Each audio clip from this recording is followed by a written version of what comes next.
Pinangunahan ni Pangulong Bongbong Marcos ang pamimigay ng tulong sa mga residente ng Masbate na isa sa mga pinakasinalanta ng bagyong Opong.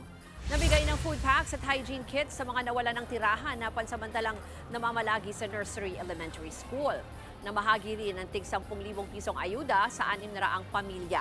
2 Starlink units din ang na-turn over sa eskwelahan para makatulong sa problema sa linya ng komunikasyon.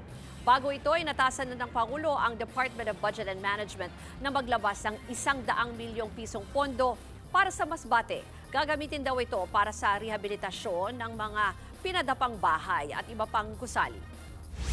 Kaya't nandito kami lahat upang lahat ng pangangailangan ng mga na-displace, yung nawalan ng bahay, wala ng tirahan, ay mabigyan ng tulong. Patuloy po ang suporta ng pamahalaan hanggat nangangailangan kayo.